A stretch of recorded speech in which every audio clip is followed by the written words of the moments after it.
Hello, good evening, everyone. Am I audible?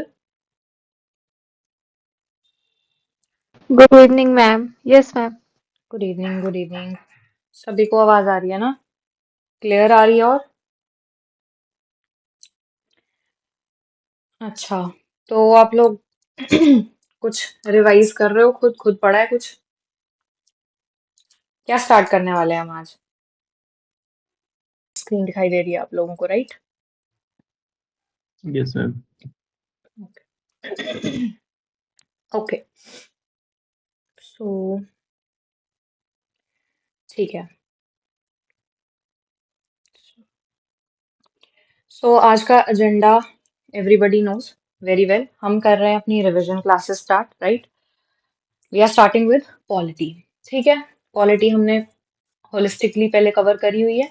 आज हम क्या करेंगे? अभी आज से हमारा फोकस क्या होगा कि हम एक तो पढ़ेंगे प्री ओरिएंटेड। ठीक है, सिर्फ प्री को फोकस करते हुए हम पढ़ाई करेंगे। दूसरा करना क्या है आप लोगों ने क्लास में? ट्राई करना कि आपके पास शेड्यूल आया ही होगा, है ना? आप लोग सबके पास शेड्यूल होगा रिवीजन क्लासेस का। आपने क्या करना है कि जो जो टॉपिक आपको मेंशन किए गए हैं आपके शेड्यूल में, आपने एक बार जस्ट गो थ्रू करना है उनको। ठीक है, पढ़ के आना है। और क्लास में जो जो मैं बोल रही हूँ वो आपने सुनना है। अपने अपने नोट्स बनाए होंगे वो उनके साथ मतलब पढ़ते जाना है साथ में। या फिर अगर आप डायरेक्टली अपनी लक्ष्मीकांत से पढ़ रहे हो तो वहां पे मार्किंग करनी है, क्योंकि अभी जो हम पढ़ेंगे वो स्पेसिफिकली आपका प्री को कवर करेगा। प्री में जो आने वाली चीजें हैं हम वही पढ़ेंगे, उसके अलावा हम कुछ नहीं पढ़ेंगे। तो जो हम पढ़ेंगे वही आप आगे रिवाइज भी करोगे। ठीक है, उसके अलावा क्लास में अटेंटिवली सुनना है जो भी आपको बताया जाएगा, क्योंकि क्लास के एंड में मैं आपको या तो अगर उस चैप्टर के रिगार्डिंग कोई पीवाईक्यू है वो हम डिस्कस करेंगे, या फिर मैं आपसे डायरेक्टली क्वेश्चंस पूछूंगी। ठीक है, तो अपने आंख कान नाक सब खोल के बैठो। ठीक है, बाद में क्लास लीव करके कोई गया, जब मैं क्वेश्चन पूछूंगी तो अगले दिन उसको क्लास में एंट्री मिलेगी नहीं। ये बात याद रखना, जो तुम जनरली करते हो ना क्लास में वो नहीं होगा। समझ में आई बात? क्लियर है? चलो, अगर रिवाइज करा हुआ है, थोड़ा बहुत नोट सामने है, तो जो जो बोलती जाऊं पूछती जाऊं, तो पार्टिसिपेट इन द क्लास। ठीक है, ये नहीं होना चाहिए कि मैं सिर्फ बोली जा रही हूँ और आप सुने जा रहे हो। ठीक है, चलो, we are starting with making of constitution. ठीक है, इसका अगर थोड़ा सा ओवरव्यू लें हम कि कहाँ से कहानी शुरू हुई थी, तो 1934 में, एक सेकेंड रुको, मेरा पेन काम नहीं कर रहा सही से। 1934 में क्या हुआ था बताएगा कोई? हम्म, क्या हुआ था 1934 में? एम एन रॉय नाम सुना है कभी? Yes ma'am. क्या करा था इन्होंने? आइडिया मैम दिया ही था। किस चीज का? Suggest constitution. कॉन्स्टिट्यूशन असेंबली बनाने का। ठीक है, कॉन्स्टिट्यूशन का नहीं। Okay, idea of constitution assembly form करने का आइडिया आया था 1934 में। एक साल आगे चलते हैं, 35 में। 1935 में क्या हुआ था? आपकी इंडियन नेशनल कांग्रेस ने ऑफिशियली डिमांड की थी कि भाई अब हमें कॉन्स्टिट्यूएंट असेंबली बनाने की परमिशन दे दो, हमें चाहिए एनी विच वे। ठीक है, ये थोड़ा सा आप याद रखोगे। ठीक है, हिस्ट्री में भी आप ये चीज पढ़ते हो, यहाँ भी याद रखना ये ईयर्स, कैसे कैसे कॉन्स्टिट्यूएंट असेंबली बनी और कैसे कैसे कॉन्स्टिट्यूशन फॉर्म हुआ। ठीक है, फिर आ जाते हैं 1938 के टाइम पे। 1938 में क्या हुआ? नेहरू जी ने अनाउंस किया that constituent assembly, constitution of India जो है वो बनेगा ही बनेगा, जो मर्जी करो। और कॉन्स्टिट्यूएंट असेंबली जो बनेगी उसमें कोई भी किसी भी तरह का इंटरफेरेंस नहीं होना चाहिए, किसी भी बाहर की पार का। ठीक है, 1938 में ये हुआ। नॉट सो इम्पोर्टेंट बट याद रखिएगा। ठीक है, देन 1940 में इंपॉर्टेंट चीज क्या हुई? अगस्त ऑफर आया था। आप सब लोगों ने इसका नाम जरूर सुना होगा, ये टर्म कभी ना कभी सुनी होगी। ठीक है, अगस्त ऑफर आया। ठीक है, और इसमें क्या हुआ था? क्या हुआ था? Ma'am, जो Indian can frame their constitution after the war, after World War. Yes, और एक और चीज हुई थी कि जितनी भी हमारी कॉन्स्टिट्यूएंट असेंबली के रिगार्डिंग डिमांड्स थी, ठीक है, वो भी फुलफिल की गई थी। ठीक है, बट अच्छा, फिर आ जाते हैं 1946 में। 1946 में क्या आया था? एक प्लान आया था। Cabinet cabinet mission plan. Yes, cabinet mission plan आया था, ठीक है। और इसमें क्या दी गई थी? आपकी स्कीम दी गई थी for the formation of what? Constituent assembly, ठीक है। 1946, 1940 एंड योर 1934, ये साल आप इंपॉर्टेंट याद रखोगे, ठीक है। देन कॉन्स्टिट्यूएंट असेंबली कब बनी थी? आपकी बनी थी नवंबर 1946 में, ठीक है। कॉन्स्टिट्यूएंट असेंबली बन गई। असेंबली बन गई तो अब क्या होगा? आपका कॉन्स्टिट्यूशन फॉर्म करने की तैयारियां शुरू होंगी, ठीक है। कॉन्स्टिट्यूशन बनाएंगे अब हम लोग बैठ के, ठीक है। अच्छा तो जो आपका कैबिनेट मिशन प्लान आया था, ठीक है, उसके कुछ फीचर्स थे। उसमें एक स्कीम दी गई थी कि कॉन्स्टिट्यूएंट असेंबली जो है वो कैसे कैसे बनेगी, ठीक है। तो स्ट्रेंथ जो थी वो मेंशन करी गई थी आपकी 389, कि टोटल लोग कितने होंगे? 389 होंगे। इसका डिवीजन किसी को पता है कि प्रिंसली स्टेट्स के पास कितना आया था और ब्रिटिश इंडिया के पास कितना आया था? Yes, ma'am. 296 plus 93. Yes, 296 plus 93। कोई और बताएगा कौन सी प्रिंसली स्टेट्स हैं और कौन सी ब्रिटिश इंडिया की सीट्स हैं?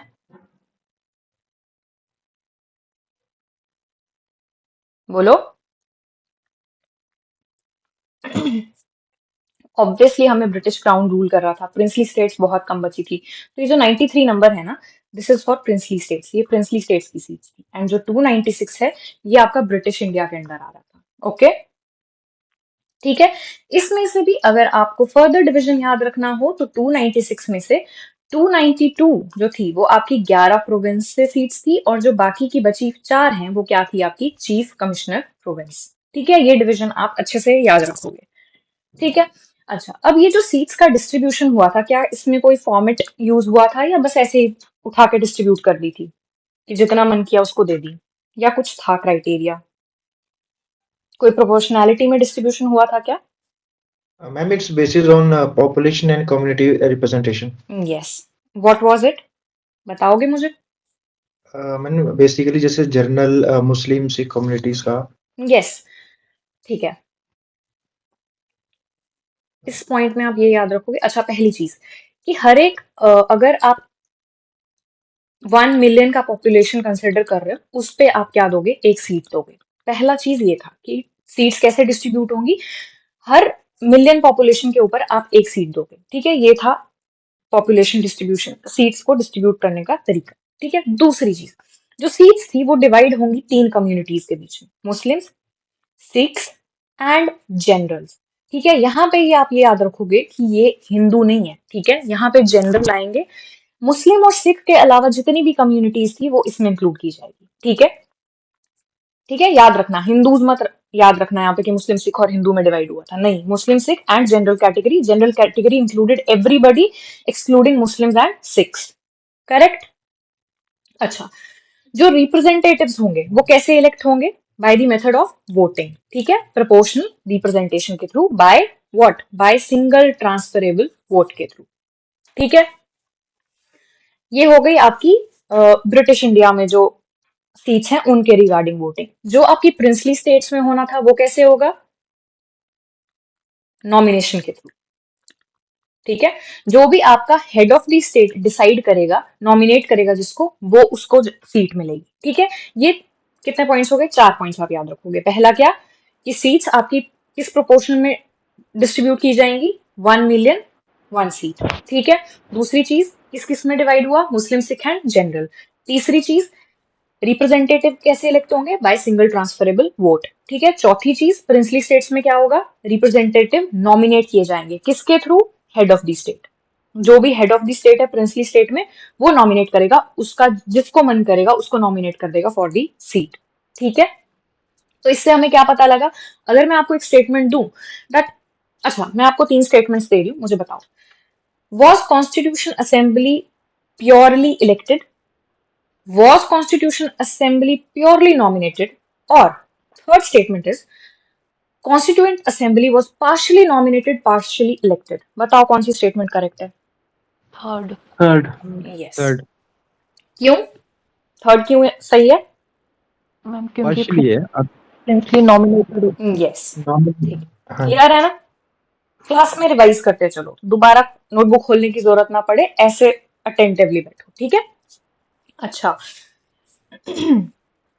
अगर मैं आपको बोलूं कि क्या इन्हीं स्टेटमेंट्स के बेसिस पे जो मैंने आपको ऊपर बताई कि कॉन्स्टिट्यूएंट असेंबली जो बनी थी, क्या वो डायरेक्टली इलेक्टेड थी? No ma'am, indirectly. Yes, indirectly elected थी, ठीक है। अच्छा, ओके। अच्छा, एक और पॉइंट आप याद रखोगे, that Gandhi ji was not part of the constituent assembly, ठीक है। जस्ट इन केस अगर आपको डाउट हो थोड़ा भी, तो याद रखना गांधी जी इस पे पार्ट नहीं थे, ठीक है। अच्छा, अब हमने जो इलेक्शन थे वो हुए 296 सीट्स के ऊपर, ठीक है। क्योंकि प्रिंसली स्टेट्स के तो नॉमिनेटेड थे, तो जो 296 सीट्स थी उसमें से 208 सीट्स आपकी गई थी इंडियन नेशनल कांग्रेस को, ठीक है। देन आपका 73 सीट्स आई थी मुस्लिम लीग के पास, ठीक है, and 15 were individual independent members, ठीक है। ये भी आप याद रख लेना, क्या क्या, 208 seats won by INC, then 73 with Muslim League, and then 15 were independent, ठीक है। अच्छा, एक और फैक्ट याद रखो कि आपकी जो कॉन्स्टिट्यूएंट असेंबली है उसने टोटल 11 सेशंस लगाए थे। 11 सेशंस हुए थे कितने सालों में? 2 सालों में, ठीक है। 2 years, अगर इसमें प्रिसाइज जाना हो तो 2 year 11 month 18 days, इतना टाइम लगा है आपके कॉन्स्टिट्यूशन को बनने के लिए, ठीक है। और अगर आपसे कभी कोई पूछ ले, वैसे तो नहीं पूछेगा बट जस्ट इन केस अगर कोई पूछ ले कि कितने पैसे खर्च किए हमने कॉन्स्टिट्यूशन को बनाने में, तो दैट इज 64 लाख, ठीक है। डन। ये हो गया कॉन्स्टिट्यूएंट असेंबली का ओवरव्यू, ठीक है। हमने सब देख लिया कॉन्स्टिट्यूएंट असेंबली कैसे बनी, कितने कितने लोग थे, क्या क्या था, ठीक है। अब देखते हैं वर्किंग पे कि कैसे कैसे काम शुरू हुआ और कैसे कैसे खत्म हुआ, ठीक है।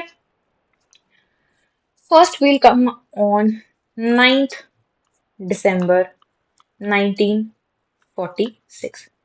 जस्ट इग्नोर माई पेन, थोड़ा सा गड़बड़ चल रहा है, ठीक है। 9th December 1946 की अगर बात करें, उस दिन क्या हुआ था, बताएगा कोई? First meeting. Yes, first meeting हुई थी, ठीक है। क्या क्या याद रखोगे फर्स्ट मीटिंग के रिगार्डिंग? एक तो मुस्लिम लीग ने बॉयकॉट कर दिया था, ठीक है। क्यों? क्योंकि इनको क्या चाहिए था? Pakistan, a separate state. They demanded a separate state, that's why they boycotted, clear. अच्छा, second important thing, very very important thing, temporary president कौन बने थे? Doctor doctor Sachchidanand Sinha. Sachchidanand Sinha. Doctor Sachchidanand Sinha. क्यों बने थे ये? Because he was oldest member. Yes, oldest member, ठीक है। अच्छा, उसके बाद किसको बनाया था? यही रहे थे या कोई और बन गए थे? राजेंद्र प्रसाद। यस, राजेंद्र प्रसाद जी को हमने बाद में क्या बना दिया था? प्रेसिडेंट, ठीक है। दो और इंपॉर्टेंट बातें याद रखना कि इस टाइम पीरियड में दो वाइस प्रेसिडेंट बने थे इस असेंबली के, विच वर आपका एक तो H C. Mukherjee and your V T. Krishna Ramachari, ठीक है। ये दो नाम भी याद रखना, मुखर्जी एंड कृष्ण रामचारी से याद रख लो, ठीक है। पूरा नाम चाहे मत याद रखना, ठीक है। ये हो गया 9th December 1946 फर्स्ट मीटिंग के बारे में हमने सब देख लिया, ठीक है। फिर उसके बाद हम इंपॉर्टेंट मीटिंग्स देखेंगे, ओके। फिर आते हैं हम 13 December 1946 पे, ठीक है। इस दिन क्या हुआ था? Objective resolution. Yes, objective resolution pass हुआ था। ऑब्जेक्टिव रेजोल्यूशन क्या है? क्यों इंपॉर्टेंट है ये टर्म हमारे लिए? क्या है ऑब्जेक्टिव रेजोल्यूशन? मैम, इसमें कॉन्स्टिट्यूशन के रिलेटेड जितने भी फिलोसफिकल चीजें हैं, फंडामेंटल चीजें हैं, वो डिस्कस हुई। अच्छा, ठीक है, it is right, but what I am asking is not the answer. Objective, अच्छा मुझे ऐसे बताओ, ऑब्जेक्टिव रेजोल्यूशन क्या हमारे आज के कॉन्स्टिट्यूशन में कहीं दिखता है हमें, present yes day ma'am, constitution में? प्रियम्बल में। प्रियम्बल। यस, ठीक है। तो ऑब्जेक्टिव रेजोल्यूशन क्या था? अच्छा, किसने प्रेजेंट किया था ये? जवाहरलाल नेहरू। यस, ये दो बातें आप याद रखोगे कि जवाहरलाल नेहरू ने प्रेजेंट किया था। दूसरी चीज कि ये क्या है, ऑब्जेक्टिव रेजोल्यूशन आज की डेट में आपको कहाँ दिखता है? As a preamble. जो आपका प्रियम्बल है वही क्या था? ऑब्जेक्टिव रेजोल्यूशन था, थोड़ी बहुत मॉडिफिकेशंस की गई हैं, ओके। अच्छा, उसके बाद आपका आया इंडिया इंडिपेंडेंस एक्ट। ठीक है, कब आया ये? 1947 में। ठीक है, इसमें क्या हुआ था, जो आपकी कॉन्स्टिट्यूंट असेंबली थी वो क्या बन गई थी? Sovereign body. पूरी छूट दे दी गई कि करो जो करना चाहते हो, आपकी पूरी इच्छा है, आप पूरी तरह से स्वतंत्र हो कुछ भी करने के लिए।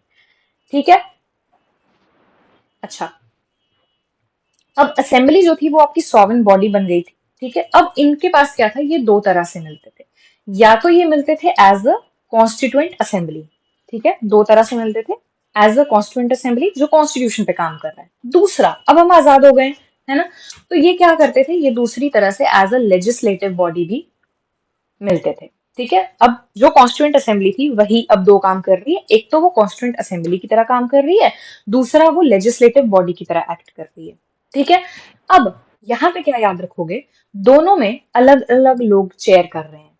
ठीक है, constituent assembly is chaired by Rajendra Prasad, जो शुरू में थे वही। ठीक है, बट जो लेजिस्लेटिव बॉडी है वो कौन चेयर कर रहा है, पता है किसी को नाम?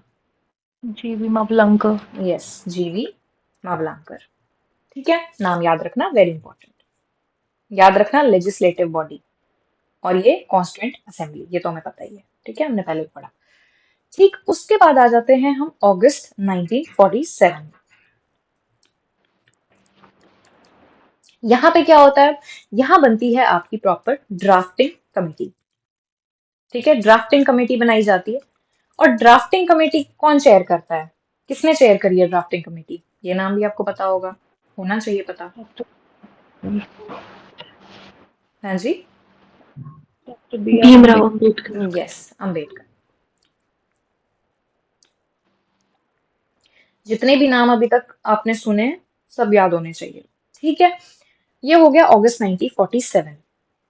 ठीक, फिर आ जाओ सीधा 26 नवंबर 1949। क्या हुआ था इस दिन? आपका कॉन्स्टिट्यूशन क्या हो गया था? पास। और साथ में क्या हो गया? एनेक्ट भी इसको कर दिया गया, लागू भी हो गया, पास भी हो गया। ठीक है, और इसके साथ साथ एक और इंपॉर्टेंट चीज हुई थी। क्या था वो? इसी दिन, सेम इसी डेट को, जिस दिन हमने अपना कॉन्स्टिट्यूशन लागू किया, उसी दिन हमने क्या किया, इंडियन इंडिपेंडेंस एक्ट को रिपील किया था। ठीक है, government of India act 1935 and your Indian independence act, इन दोनों एक्ट्स को हमने क्या किया, रिपील किया। किस डेट को? 26/11/1949। जनरली हम क्या याद रखते हैं कि इस डेट पे क्या हुआ था, कॉन्स्टिट्यूशन पास हुआ था, एनेक्ट हुआ था। ये दो चीजें भी आप याद रखोगे जो मैंने आपको बताई।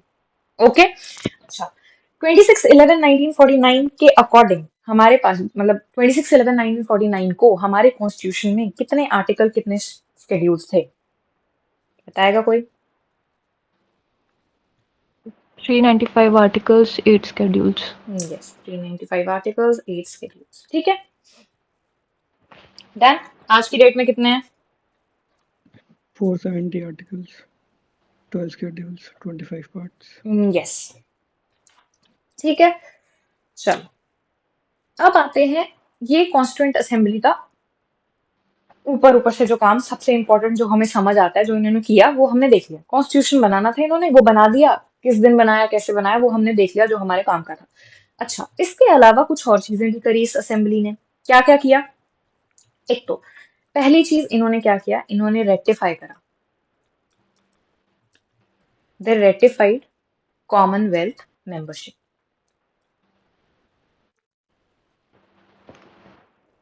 ठीक है, मई 1949 को हमने रेटिफाई कर दी अपनी कॉमनवेल्थ की मेंबरशिप। ठीक है, इसको आप ना भी याद रखो चलेगा, बस दिमाग में रखना। ठीक है, अब जो डेट्स बता रही हूँ वो याद रखना। नेशनल फ्लैग अडॉप्ट किया है, किस दिन किया? 22 जुलाई 1947। 22 जुलाई 1947। ठीक है, नेशनल फ्लैग हो गया। नेशनल सॉन्ग अडॉप्ट किया कब? 24 जनवरी 50। 1950। ठीक है, नेशनल एंथम किस दिन अडॉप्ट किया? 24 जन 1950। 24 जन 1950। जनवरी 1950। ठीक है, अच्छा, हमारे फर्स्ट प्रेसिडेंट कौन बने? राजेंद्र प्रसाद। यस, राजेंद्र प्रसाद को भी इलेक्ट किया इसी कॉन्स्टिट्यूंट असेंबली ने as a president of India, first president of India on Jan 24, 1950। ठीक है, डन। ये सारी डेट्स आप याद रखोगे। ओके, अब कुछ इंपॉर्टेंट कमेटीज हैं, ये भी आपको पता होनी चाहिए। ठीक है, फर्स्ट इज योर, नाम के थ्रू देखें या कमेटीज के थ्रू देखते हैं। ठीक है, first is your union power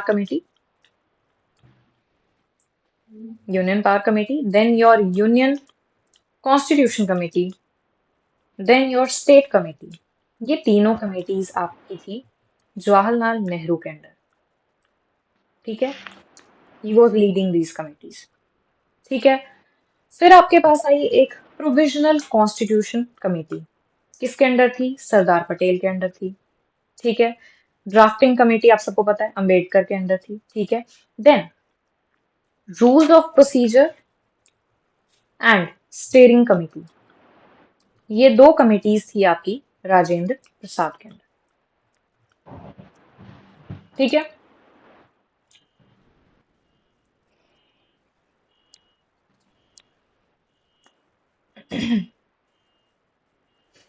अच्छा, कुछ छोटी छोटी कमेटीज थी जो आपकी फंडामेंटल राइट्स जब आपके बन रहे थे उनके रिगार्डिंग बनी थी। ठीक है, वो हम याद रखेंगे। First is your advisory committee on fundamental rights, ये थी आपकी पटेल साहब के अंडर। ठीक है, advisory committee on fundamental rights. इसी के अंडर, इसी कमेटी के अंडर फर्दर सब सब कमेटीज बनी थी, जिसमें आपकी एक याद रखोगे आप, that is your minority sub committee. ठीक है, ये थी आपकी H.C. मुखर्जी के अंडर। ठीक है,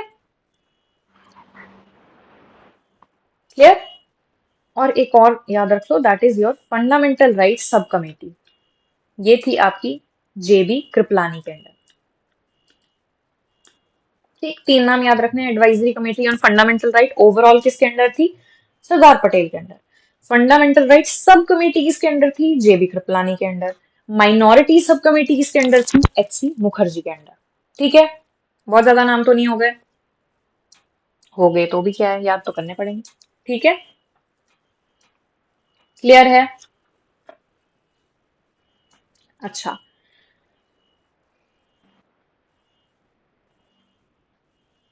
हम्म, अगर मैं आपसे पूछूं that who is the father of our constitution, क्या बोलोगे? B.R. अम्बेडकर। यस। अगर मैं आपसे पूछूं chief architect of our constitution,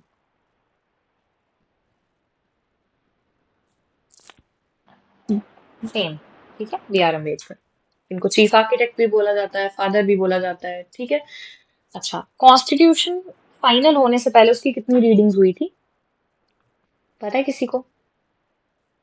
3 readings.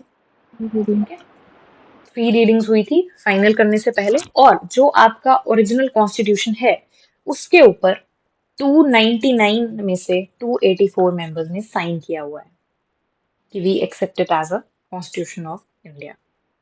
ठीक है, अच्छा, जितनी भी हमने कमेटीज पढ़ी ना, इनमें से सबसे इंपॉर्टेंट है आपकी ड्राफ्टिंग कमेटी। ठीक है, तो इसके हमें मेंबर्स भी पता होने चाहिए, कई बार यहाँ से क्वेश्चन आ जाता है। ठीक है, ड्राफ्टिंग कमेटी के मेंबर्स कौन कौन थे, कौन लीड कर रहा था इसको, चेयरमैन कौन थे? कौन थे चेयरमैन ड्राफ्टिंग कमेटी के? Doctor B.R. Ambedkar. Yes, Ambedkar. Ambedkar. ठीक है, अब कुछ नाम याद रखना। फर्स्ट है आपके गोपाल स्वामी अयंगर। ठीक है, फिर है आपके Krishna Swami Ayyar, then your K.M. Munshi, then Saiyid Mohammad Saadulla, N. Madhavrao, and your T.T. Krishna Ramachari. ठीक है, ये नाम आप याद रखोगे। आप सरनेम्स भी याद रखोगे तो आपका काम चल जाएगा। अयंगर, अय्यर, मुंशी, सौदुल्ला, राव एंड कृष्ण रामचारी। ठीक है, अच्छा, थोड़े बहुत और फैक्ट्स देख लेते हैं जो हमारे काम आ सकते हैं कभी भी। कॉन्स्टिट्यूएंट असेंबली का सिंबल क्या था? एलिफेंट। एलिफेंट। लीगल एडवाइजर कौन थे कॉन्स्टिट्यूएंट असेंबली के? BN राव। यस। देखो भाई, अगर किसी को याद, मतलब किसी को पता नहीं है या याद नहीं है तो नोट डाउन कर लेना, ठीक है, या अपनी लक्ष्मीकांत में मार्क कर लो। ठीक है, क्या क्या बोला हमने? Symbol and then legal adviser. अच्छा, सेक्रेटरी कौन थे? HVI Iyengar. Yes. Then chief draftsman कौन थे? SN मुखर्जी। यस। अच्छा, कैलीग्राफर कौन था? बिहारी नारायण राठौर। यस, प्रेम बिहारी नारायण रायजादा। ठीक है। डेकोरेशन किसने करी थी या ब्यूटिफिकेशन कॉन्स्टिट्यूशन की किसने की थी?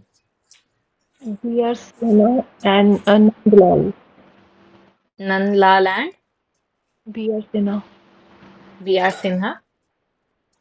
ओके, और अच्छा, और ये कहाँ के आर्टिस्ट थे? शांति निकेतन के। ठीक है, शांति निकेतन के आर्टिस्ट थे ये, जिन्होंने डेकोरेशन एंड ब्यूटिफिकेशन किया था आपके कॉन्स्टिट्यूशन का। कैलीग्राफी जो हिंदी वर्जन की है, जो आपका इंग्लिश वर्जन है, उसकी किसने की है? प्रेम बिहारी नारायण रायजादा ने। बट जो हिंदी वर्जन है उसकी किसने की है? उसकी की है आपकी वसंत कृष्ण वैद्या ने। ठीक है, and decoration Nandlal Bose. Done. ठीक है जी। ओके, अब आते हैं आपका जनरल ओवरव्यू पे कि आपके कॉन्स्टिट्यूशन के सेलिएंट फीचर्स क्या हैं। क्या क्या लगता है आपको, क्या क्या है? फटाफट बता दो चलो।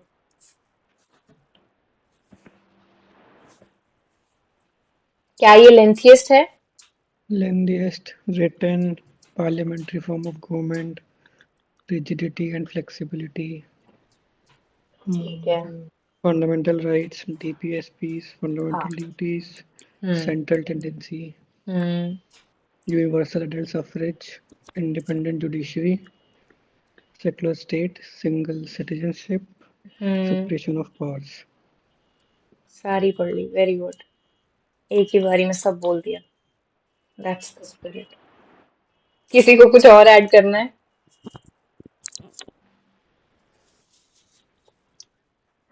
हाँ जी, बोल दिया सब, जिसने भी बोला। श्वेतक्ष ने बोला आई थिंक, है ना? किसी को लग रहा हो कुछ छूट गया हो? अच्छा, अगर मैं आपसे पूछूं कि हमारा इतना बड़ा कॉन्स्टिट्यूशन है, क्यों है इतना बड़ा कॉन्स्टिट्यूशन? सोचा है कभी बैठ के? यार छोटा सा बना देते एक दो पेज में, इतना बड़ा बनाने की क्या जरूरत थी? ज्योग्राफी और डाइवर्सिटी बहुत है हमारी। हम इसमें जितने भी जब कॉन्स्टिट्यूट फॉर्म हो रहा था तो उसमें ज्यादातर लीगल एडवाइजर थे। यस। यस। बट जो मेजर फैक्टर है वो क्या है कि एक तो हम ज्योग्राफिकली बहुत वेरिएशंस हैं, हिस्ट्री हमारी काफी बड़ी रही है, और इतनी बड़ी स्टेट को हम एक ही कॉन्स्टिट्यूशन से अगर डील करने वाले थे, या एक कॉन्स्टिट्यूशन के एक ही रूल ऑफ लॉ के अंडर डील करने वाले थे, तो ऑब्वियसली बड़ा तो बनना ही था, है ना? और इतनी सारी स्टेट्स भी बननी थी, सेंटर भी था, है ना? सबको एक ही उसमें लाना था, तो क्या हमारा ऑब्वियसली कॉन्स्टिट्यूशन बड़ा ही बनता। एंड एज सेड बाय कंचन कि लीगल एडवाइजर इतने सारे थे, तो जितनी एडवाइस उतने ज्यादा लॉ बना दिए हमने। ठीक है। अच्छा, एक और बात याद रखना कि आपका एक केस है मिनर्वा मिल केस, ठीक है, उसमें सुप्रीम कोर्ट ने एक मतलब चीज बोली थी, विच इज कि जो आपका इंडियन कॉन्स्टिट्यूशन है ना, वो आपका फंडामेंटल राइट्स और डीपीएसपी, ठीक है, इनके बैलेंस के ऊपर खड़ा हुआ है, या ये आपके कॉन्स्टिट्यूशन के बेड रॉक्स हैं। ये बस आप इतना सा याद रखना कि किस केस में बोला था, मिनर्वा मिल्स केस में बोला था। ठीक है। अच्छा, अब आ जाते हैं मेन चीज पे। मुझे बताओ, आपका प्रियम्बल कहाँ से निकल के आया है? प्रियम्बल पढ़ेंगे अब हम, प्रियम्बल रिवाइज करेंगे। कहाँ से निकल के आया प्रियम्बल? जो दो प्राणी क्लास में बोलते हैं वो चुप रहेंगे कृपया। कोई और मुझे जवाब देगा। अभी पढ़ा है हमने थोड़ी देर पहले, प्रियम्बल कहाँ से निकल के आया? ऑब्जेक्टिव रेजोल्यूशन से। यस, ऑब्जेक्टिव रेजोल्यूशन क्या है? किसने दिया था ऑब्जेक्टिव रेजोल्यूशन? किसने प्रेजेंट किया जवाहरलाल था? Nehru, yes, GL Nehru. Yes, ठीक है।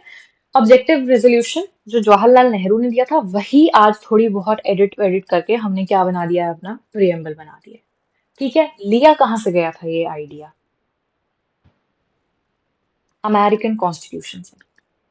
ठीक है, और जनरली अगर आपसे पूछा जाए कि वन वर्ड में बताओ कि प्रियम्बल क्या है, तो वो क्या है? It is just an introduction to your constitution.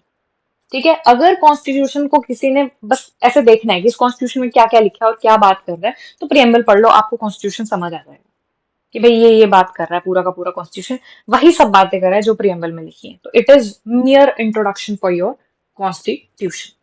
ठीक है, अच्छा, अब आते हैं आपका प्रियम्बल बना किन चीजों से है? चार चीजों से मिलके बना है। ठीक है, पहली चीज मैंने क्या बोला, ये वो सब चीजें बताएगा जो आपके कॉन्स्टिट्यूशन में लिखी है। ठीक है, तो पहली चीज ये बताता है कि भाई ये जो कॉन्स्टिट्यूशन है ना, ये इसकी अथॉरिटी कहाँ से, किसके पास अथॉरिटी है इस कॉन्स्टिट्यूशन की, या कहाँ से ये पावर डिराइव कर रहा है। ठीक है, तो फर्स्ट थिंग जो आपका प्रियम्बल आपको बता रहा है, ये बताता है source of authority.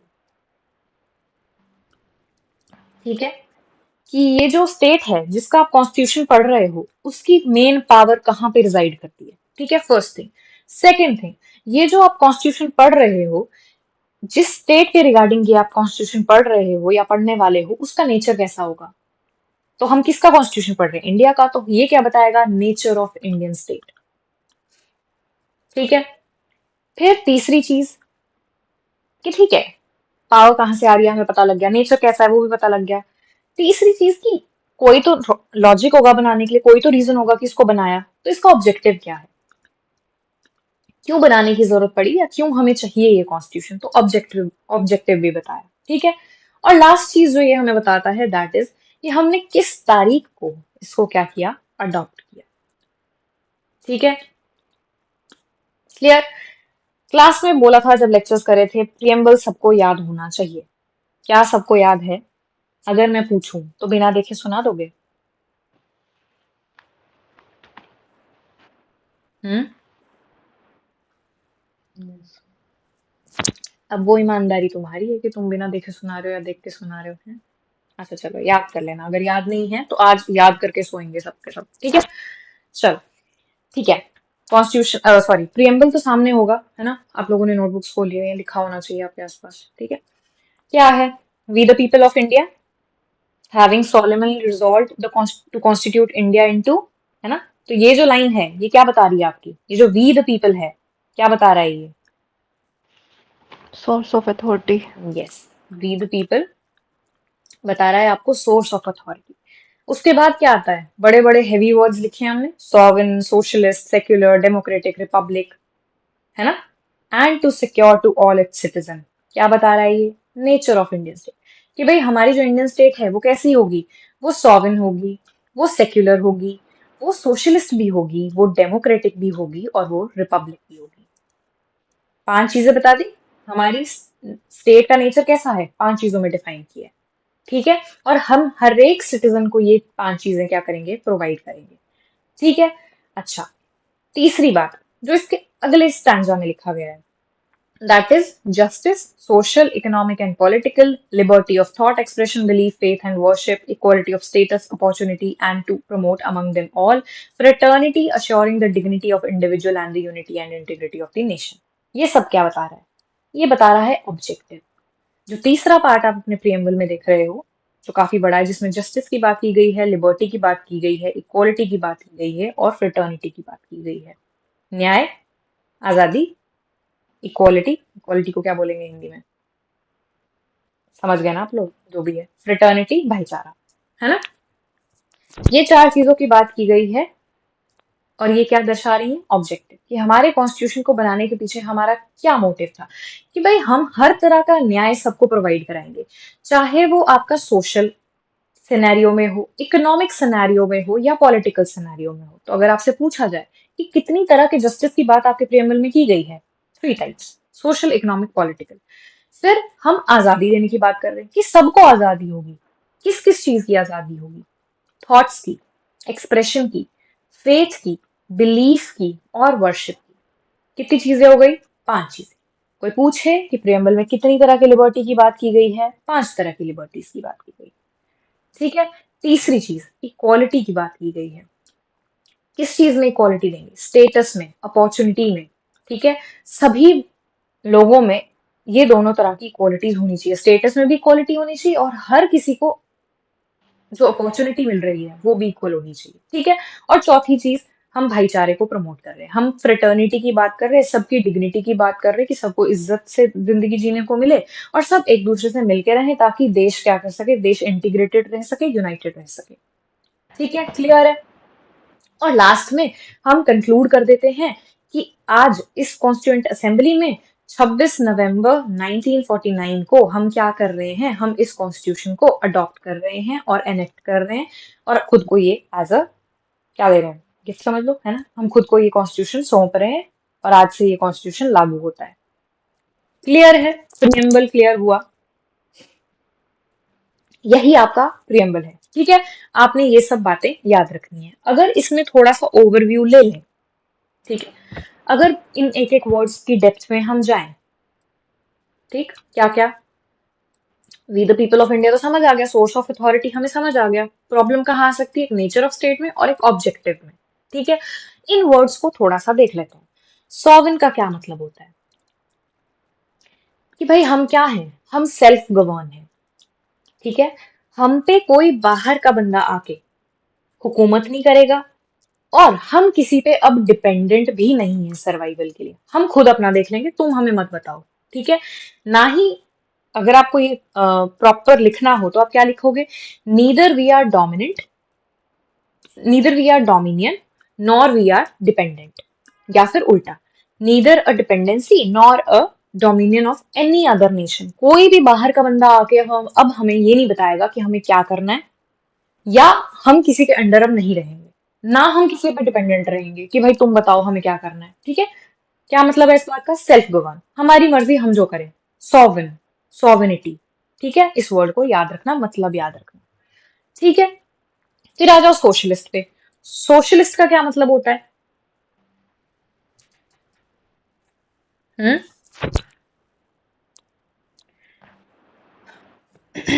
Democratic socialism, जैसे स्टेट वुड बी, मतलब state would not interfere into anything like religion, politics, but state intervention will be for welfare only. यस। So यहाँ basically इस follows Gandhian socialism. Yes,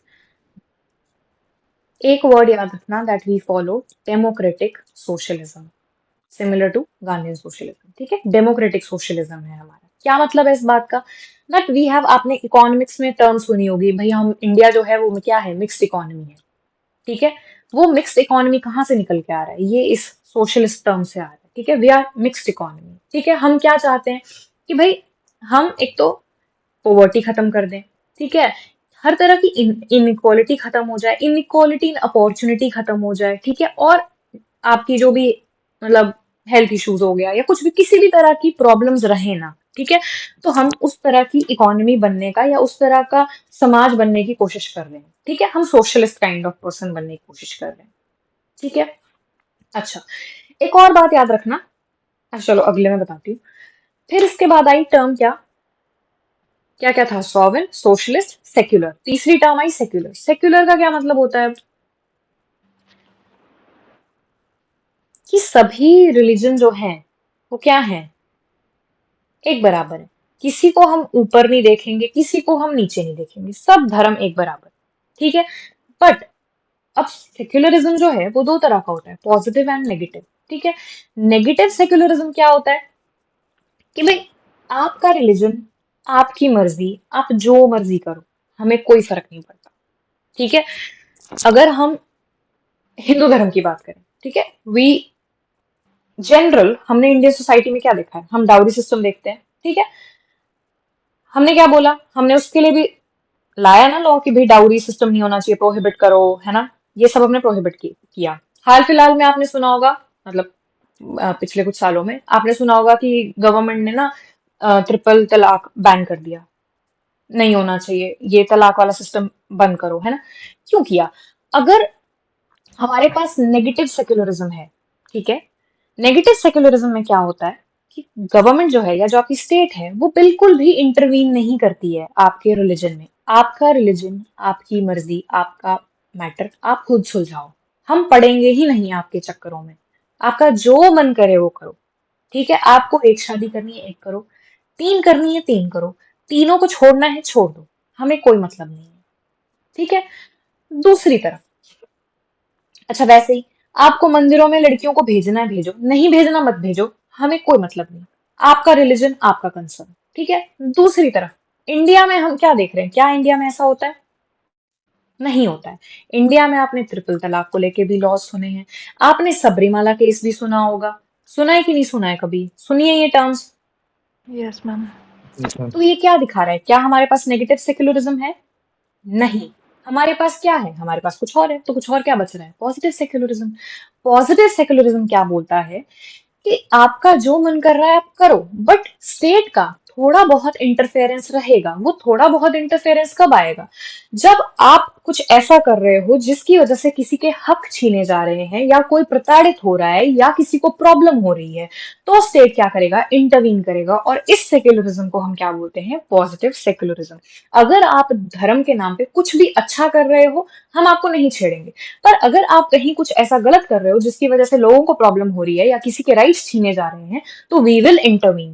this type of secularism is known as positive secularism, and India follows positive secularism. Clear? हर तरह का progressive reform आएगा इसमें, ठीक है। फिर इसके बाद आपकी टर्म आती है डेमोक्रेटिक। डेमोक्रेसी क्या होती है? दो तरह की होती है, डायरेक्ट भी होती है, इनडायरेक्ट भी होती है, ठीक है। इंडिया में कौन सी देखने को मिलती है? Indirect. Are you sure? Yes ma'am. दोनों डायरेक्ट? दिख जाती हाँ हाँ, कौन बोला कौन बोला कौन बोला, क्या बोला? दोनों दिखती है, ग्राम यस, सभा इलेक्शन दोनों होता है तो दिखती हैं, डेमोक्रेसी है। डायरेक्ट भी है और इनडायरेक्ट भी है, ठीक है। डायरेक्ट डेमोक्रेसी हमें कब दिख रही है? जब हम लोग अपने रिप्रेजेंटेटिव्स को चूज कर रहे हैं, ठीक है। हम अपनी सुप्रीम पावर को यूज करके अपने रिप्रेजेंटेटिव्स को इलेक्ट करते हैं, that is your direct democracy, ठीक है। इनडायरेक्ट क्या है? जब हमारे रिप्रेजेंटेटिव, इलेक्टेड रिप्रेजेंटेटिव अपनी पावर को यूज करके आगे इलेक्ट करते हैं किसी को, ठीक है। तो इंडिया में आपको दोनों तरह की डेमोक्रेसीज देखने को मिलती हैं, डायरेक्ट भी और इनडायरेक्ट भी, ठीक है। और ये बात भी याद रखना कि ये जो डेमोक्रेटिक वर्ड है ये सिर्फ आपका पॉलिटिकल डेमोक्रेसी की बात नहीं कर रहा, ये आपका सोशल, इकोनॉमिक डेमोक्रेसी दोनों की बात कर रहा है, ठीक है। और ये जो डेमोक्रेसी है इसको प्रिजर्व कौन कर रहा है? कौन कर रहा है प्रिजर्व? आपकी डेमोक्रेसी क्यों बची हुई है अभी तक? क्यों कोई डिक्टेटर नहीं आ गया? Constitution of India. Constitution of India क्या, कल को कोई आके फाड़ देगा constitution of India? People of judiciary. India. हाँ जी, पीपल ऑफ जुडिशरी। इंडिया। अरे एक बोलो, पीपल ऑफ इंडिया तो नहीं, judiciary. Judiciary, yes, supreme court. भाई कुछ भी होता है आप जाते हो ना जजेस के पास, आप कोर्ट के पास जाते हो कि भाई बचाओ हमें, हमें हमारी गवर्नमेंट परेशान कर रही है, सुप्रीम कोर्ट बचा रहा है। दूसरा कौन बचा रहा है? Election commission. तीसरा कौन बचा रहा है? जो मल्टी पार्टी सिस्टम है आपके देश में, ठीक है। एक ही पार्टी होगी तो क्या होगा? आराम से डिक्टेटरशिप आ जाएगी, कौन सी बड़ी बात है, खत्म कर दो सब कुछ। तो ये तीन चीजें याद रखना इसको, ठीक है, कभी मत भूलना। आपकी डेमोक्रेसी किसके सर पर चल रही है? Supreme court, election commission of India and your multi party system, ठीक है। फिर आ जाते हैं आपका रिपब्लिक पे। अब रिपब्लिक क्या है? रिपब्लिक और मोनार्की में क्या फर्क है? आपके यहाँ राजा क्यों नहीं है? रिपब्लिक है, क्यों है रिपब्लिक? क्योंकि आप क्या कर रहे हो? इलेक्ट कर रहे हो, अपने रिप्रेजेंटेटिव को इनडायरेक्टली डायरेक्टली इलेक्ट कर रहे हो, ठीक है। मोनार्की में क्या होता है? एकदम ऑपोजिट, ठीक है। अच्छा, ये जो रिपब्लिक कॉन्सेप्ट है ना, ये कहाँ से आया है याद रखना, ये हमने बोरो किया है फ्रॉम द फ्रेंच कॉन्स्टिट्यूशन। ठीक है, फिर आ जाते हैं आपका नेक्स्ट वर्ड पे। क्या था नेक्स्ट वर्ड? जस्टिस। ठीक है, जस्टिस क्या है? फेयरनेस होना चाहिए भाई, हर चीज में ना फेयर करो सब कुछ, जो भी है, क्या क्या जो भी है। आप चाहे सोशल जस्टिस की बात कर रहे हो, इकोनॉमिक की बात कर रहे हो, या पॉलिटिकल की बात कर रहे हो, ये हर तरह का जस्टिस क्या होना चाहिए, आपको फॉलो करना चाहिए। ठीक है, इसके बाद क्या आया? लिबर्टी, हर तरह की आजादी, आपका जो मन करे आप बोलो, आपका जो मन करे वो एक्सप्रेस करो, जो मन करे उस चीज में मानो, उस चीज का बिलीफ रखो, जो मन करे उसकी पूजा करो। 5 तरह के लिबर्टी आ गए। ठीक है, अच्छा अगर मैं आपसे पूछूं, आपने देखो ऐसा तो है नहीं आप पहली बार पढ़ रहे हो, ठीक है, अगर मैं आपसे पूछूं कि बताओ कौन से आर्टिकल में आपकी जो लिबर्टी है वो मैनिफेस्ट होती है इंडियन कॉन्स्टिट्यूशन में, बताएगा कोई मेरे को? कहीं पढ़ा है आपने ये सब कि आपको आपके thought expression faith belief worship में पूरी आजादी है, जो मन में आए वो करो? 98 article 19।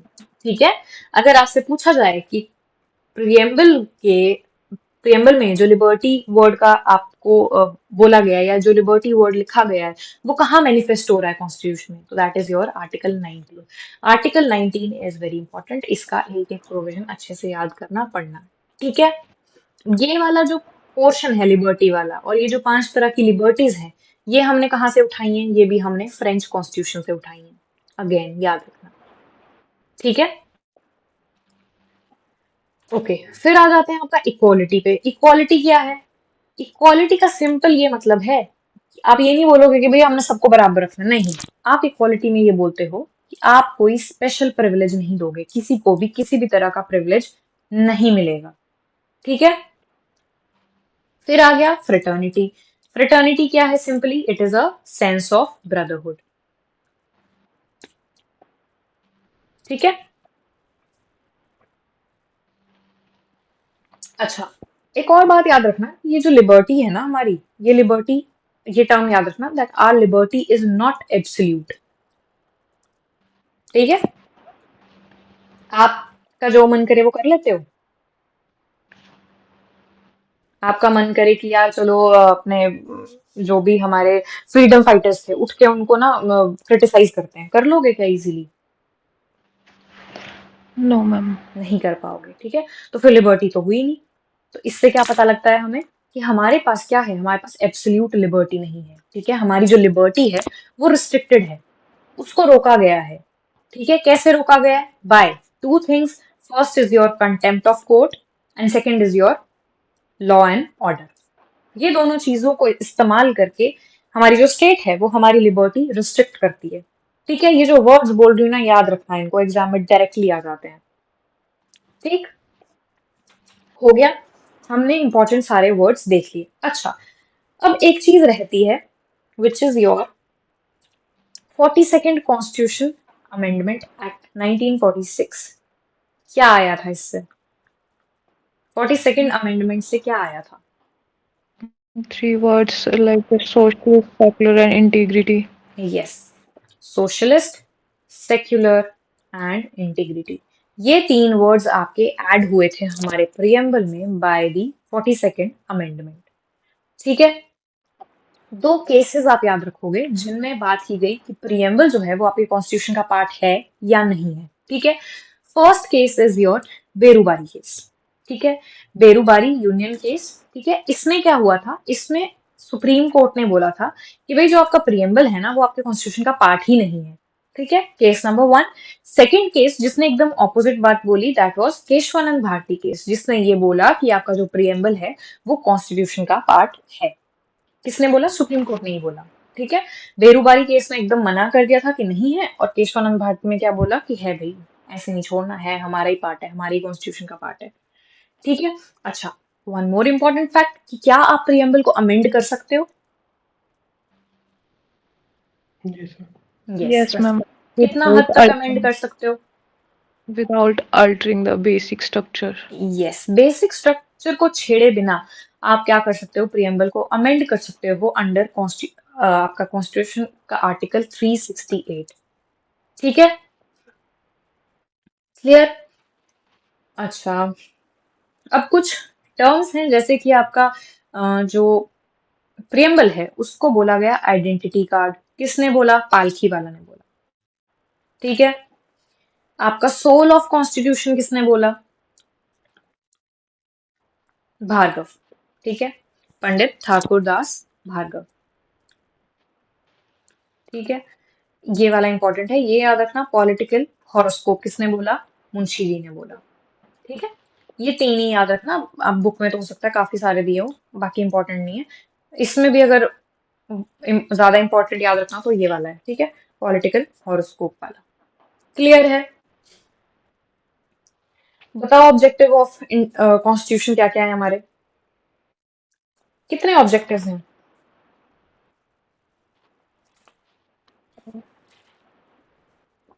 Hmm. Justice, equality, liberty and fraternity. Yes. ठीक है, अच्छा, चलो, ये हो गया आपका प्रियम्बल। अब थोड़ा सा रटोफाई वाला काम आता है। ठीक है, अब हम देखेंगे सोर्सेज। ठीक है, ये याद करना जरूरी है। क्वेश्चन तो एज सच कभी आया नहीं, बट यू नेवर नो। ठीक है, ये याद होना चाहिए आपको एनी हाउ। हमारा कॉन्स्टिट्यूशन कहाँ कहाँ से उठाया है हमने? हम बोरोइंग बैक बोलते हैं अपने कॉन्स्टिट्यूशन को, पढ़ा होगा आपने कहीं ना कहीं, है ना? तो वो बोरोइंग कहाँ कहाँ से हुई है वो हमें पता होना चाहिए। कहाँ कहाँ से हुई है इससे ज्यादा इंपॉर्टेंट हमें ये पता होना चाहिए कि कौन कौन सी चीज कहाँ कहाँ से ली गई है। ठीक है, तो पहले आते हैं आपके गवर्नमेंट ऑफ इंडिया एक्ट से। यहाँ से हमने सबसे ज्यादा चीजें उठाई हैं। ठीक है, जितने भी गवर्नमेंट ऑफ इंडिया एक्ट थे, आपका चाहे 1935 वाला हो गया, 1909 वाला हो गया, 1919 वाला हो गया। ठीक है, यहाँ से हमने क्या क्या उठाया है? फर्स्ट इंपॉर्टेंट थिंग, जो हमारा फेडरल स्ट्रक्चर हम देखते हैं वो यहाँ से उठाया हुआ है। ठीक है, हम जो इमरजेंसी का प्रोविजन देखते हैं वो भी यहीं से उठाया हुआ है। ठीक है, हम यूपीएससी देखते हैं, यहीं से उठाया गया है। गवर्नर जो पोस्ट है वो भी यहीं से उठाई गई है। जो जुडिशरी का स्ट्रक्चर है वो भी यहीं से उठाया हुआ है। और जो हमारे एडमिनिस्ट्रेटिव रिलेशंस हैं between your centre and state, वो भी कहाँ से उठाए गए हैं? गवर्नमेंट ऑफ इंडिया एक्ट से। ठीक है, याद रखना। फिर आते हैं अमेरिकन कॉन्स्टिट्यूशन पे। अमेरिकन कॉन्स्टिट्यूशन से हमने सबसे इंपॉर्टेंट चीज उठाई है दोनों, that is first is your fundamental rights. ठीक है, ये अमेरिकन कॉन्स्टिट्यूशन से आए थे। आपको याद होगा जब मैंने फंडामेंटल राइट्स पढ़ाए थे तो मैंने क्या बताया था, स्टोरी सुनाई थी आपको पूरी, कहाँ से शुरू हुआ था कहानी, है ना? तो अमेरिकन कॉन्स्टिट्यूशन से फंडामेंटल राइट उठाए। दूसरी इंपॉर्टेंट चीज, सबसे इंपॉर्टेंट चीज, जुडिशियल रिव्यू, वो भी कहाँ से आया है? अमेरिकन कॉन्स्टिट्यूशन से। दोनों को याद रखना। ठीक है, फिर आपका अगला पार्ट आता है डीपीएसपीज। डीपीएसपीज कहाँ से आए? आयरिश कॉन्स्टिट्यूशन से आए। ठीक है, फिर आते हैं आपके फंडामेंटल ड्यूटीज। फंडामेंटल ड्यूटीज कहाँ से आई? यूएसएसआर से। ठीक है, ठीक। फिर जो नेक्स्ट ज्यादा कंटेंट जो हमने उठाया है वो उठाया है ब्रिटिश कॉन्स्टिट्यूशन से। क्या क्या उठाया है यहाँ से? एक तो हमने पॉलिटिकल पार्टीज का जो सिस्टम है वो हमने ब्रिटिश कॉन्स्टिट्यूशन से उठाया है। ठीक है, दूसरा हमने बाय कैमरलिज्म का स्ट्रक्चर यहाँ से उठाया है। बाय कैमरलिज्म क्या होता है? टू क्या होता हाउसेस। है? Yes, to houses. ठीक है, ये हमने ब्रिटिश कॉन्स्टिट्यूशन से उठाया है। देन जो स्पीकर है, स्पीकर की जो पोजीशन है वो भी यहीं से आई है। देन एक वर्ड हम पढ़ते हैं फंडामेंटल राइट्स में, रूल ऑफ लॉ, ये भी यहीं से लिया गया है। फिर आप एक सिंगल सिटीजनशिप वाला कॉन्सेप्ट पढ़ते हो, वो भी कहाँ से आया है? ब्रिटिश कॉन्स्टिट्यूशन से। ठीक है, अच्छा, फिर वी हैव जापान। जापान से हमने उठाया है प्रोसीजर एस्टैब्लिश बाय लॉ। कहाँ पढ़ते हो procedure establish by law? Ma'am मेरी फंडामेंटल राइट्स में है। यस, कौन से वाले में? 21। Yes ma'am. ठीक है, procedure establish by law Japan से लिया गया है। देन आता है कनाडा। कनाडा से हमने लिया है फेडरेशन का स्ट्रक्चर। कैसा स्ट्रक्चर? कि ऐसी फेडरेशन जहां पे थोड़ा सा इंक्लिनेशन कहाँ हो? सेंटर की तरफ हो। Federation with strong centre. ठीक है, फिर वी हैव जर्मनी। जर्मनी से हमने लिया है कि फंडामेंटल राइट्स का सस्पेंशन कैसे करना है ड्यूरिंग इमरजेंसी। इमरजेंसी के टाइम पे कुछ फंडामेंटल राइट्स हम छीन लेते हैं, हमारी गवर्नमेंट हमसे छीन लेती है। कहाँ से लिया? जर्मनी से लिया। ठीक है, then South Africa. South Africa से क्या लिया? अमेंडमेंट्स कैसे करनी है, जितनी भी अमेंडमेंट्स होती हैं वो कैसे होंगी, वो प्रोसीजर कहाँ से उठाया? साउथ अफ्रीका से। राज्यसभा के मेंबर्स का इलेक्शन कैसे होगा? वो भी कहाँ से उठाया? साउथ अफ्रीका से। फ्रेंच कॉन्स्टिट्यूशन से हमने क्या लिया? अभी बताया मैंने, क्या लिया फ्रेंच कॉन्स्टिट्यूशन से हमने? Liberty, yes, concept of liberty, Fraternity. Yes, equality Fraternity. And fraternity. ठीक है, और जो हमारा रिपब्लिक या इलेक्टेड हेड है, वो वाला कॉन्सेप्ट भी कहाँ से उठाया? फ्रेंच कॉन्स्टिट्यूशन से।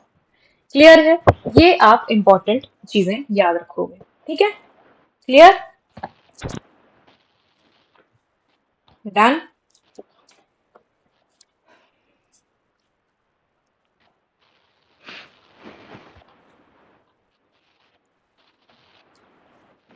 अच्छा, अब बताओ, आज का हो गया या और पढ़ना है थोड़ा सा, या थक गए रिवाइज करके?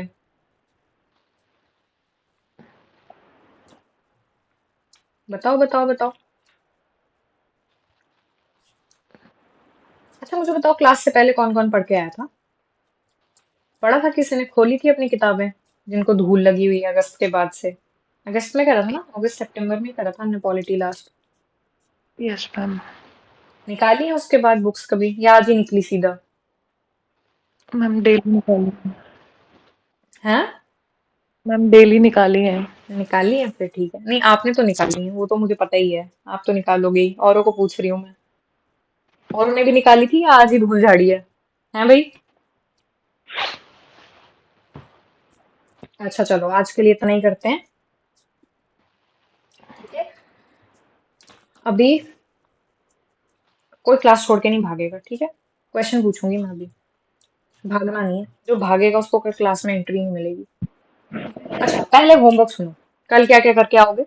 एक तो अपना union territories, union and it's territories, not union territories, ठीक है, union and it's territories, article 1 to 4 याद करके आओगे। ठीक है, एवोल्यूशन ऑफ स्टेट्स कैसे हुआ है वो भी याद करके आओगे। ठीक है, उसके बाद आप लोग बेसिक स्ट्रक्चर पढ़ के आओगे।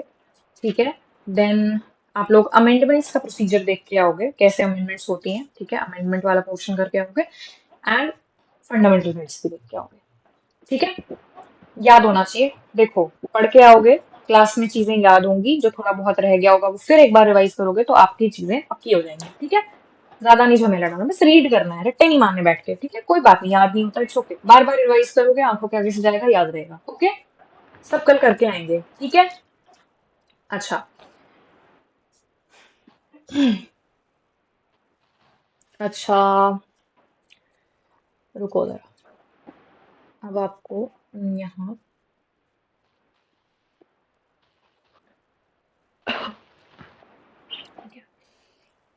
जिसका नाम लूंगी वही जवाब देगा। ठीक है, चाहे देख के दे देना, कोई बात नहीं। ठीक है, ठीक है, मैंने देख लिया कौन कौन है क्लास में, भागेगा नहीं कोई। अच्छा गौरव, आप बताओ, हमारा कॉन्स्टिट्यूशन की अथॉरिटी कहाँ से आ रही है? हमारे पास सोर्स ऑफ अथॉरिटी क्या है कॉन्स्टिट्यूशन का? Ma'am, people of India. Yes, okay.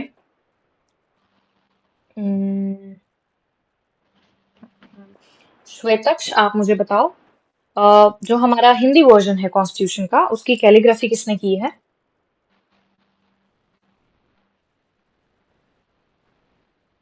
Raizada. Hindi version की कैलीग्राफी अच्छा किसने सॉरी, की है? बसंत कृष्ण वैद्य। यस, ध्यान से सुना करो। अच्छा, खुश आप मुझे बताओ, अ, आज की डेट में हमारे पास कितने आर्टिकल्स हैं, कितने पार्ट्स हैं, और कितने शेड्यूल्स हैं कॉन्स्टिट्यूशन में?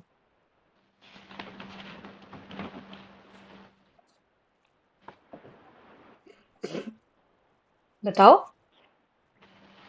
ये सही है। कहाँ गए भाई? कौन कौन क्लास छोड़ के गया है? कोई क्लास छोड़ के गया है क्या? नहीं, बोलो भाई, है कोई क्लास में? क्लास छोड़ के भाग गए हो?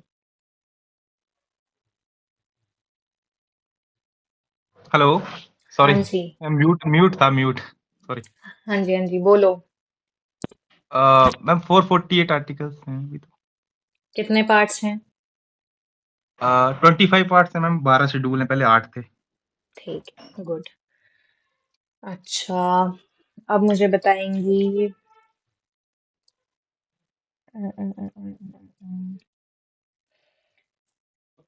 कौन बताएगा मुझे? सपना, आप बताओगे मुझे कॉन्स्टिट्यूएंट असेंबली ने कितने सेशंस लगाए हैं to make the constitution of India? Ma'am 11 sessions. Yes, okay. Kanchan, आप मुझे बताओगे कि हमने जुडिशियल रिव्यू कहाँ से लिया है? कॉन्स्टिट्यूशन से लिया है। यूएस। यस, ठीक है। अच्छा,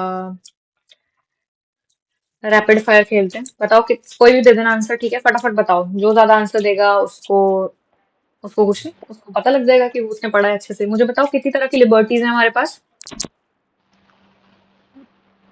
फटाफट। Thought, expression, belief, faith, worship. Okay, मुझे बताओ हमारी डेमोक्रेसी कौन प्रिजर्व कर रहा है? Judiciary, Election Commission of India, and multi-party system. Yes. मुझे बताओ हमारी कॉन्स्टिट्यूएंट असेंबली का सिंबल क्या था? एलिफेंट। एलिफेंट। एलिफेंट। एलिफेंट। मुझे बताओ हमने नेशनल एंथम किस डेट को अडॉप्ट किया था? 1950। 24th of Jan 1950। क्या हमने इस दिन कुछ और भी अडॉप्ट किया था? National song. और कुछ हुआ था? Ma'am president of India elect हुए थे। यस। अच्छा, मुझे बताओ फंडामेंटल राइट्स सब कमेटी को चेयर किसने किया था? सरदार पटेल। J.B. Kripalani. जेबी कृपलानी। क्वेश्चन ध्यान से सुना करो भाई। श्वेताक्षर, कंचन, आप दोनों का एक ही प्रॉब्लम है, क्वेश्चन नहीं सुनते हो ध्यान से। अच्छा, मुझे बताओ आपकी कॉन्स्टिट्यूएंट असेंबली की टोटल स्ट्रेंथ कितनी थी? 389। चीफ कमिश्नर प्रोविंसेस की सीट कितनी थी? यस।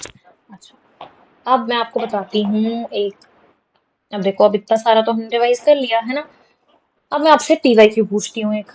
हमारे पास आपके 2020 एक क्वेश्चन आया था कि इनमें से कौन से लीडर जो हैं वो आपके कॉन्स्टिट्यूशनल ड्राफ्ट कमेटी के मेंबर नहीं थे, ठीक है? ओके। 4 ऑप्शंस मैं आपको बताऊंगी, आपने बताना है, ठीक है? First is your Jawaharlal Nehru, second is your B R Ambedkar, third is your B L Mitter, fourth is your Mohammad Saadulla. Ma'am Jawaharlal Nehru.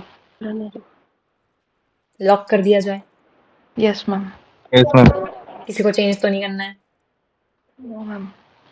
Yes, Jawaharlal Nehru is the correct option, ठीक है?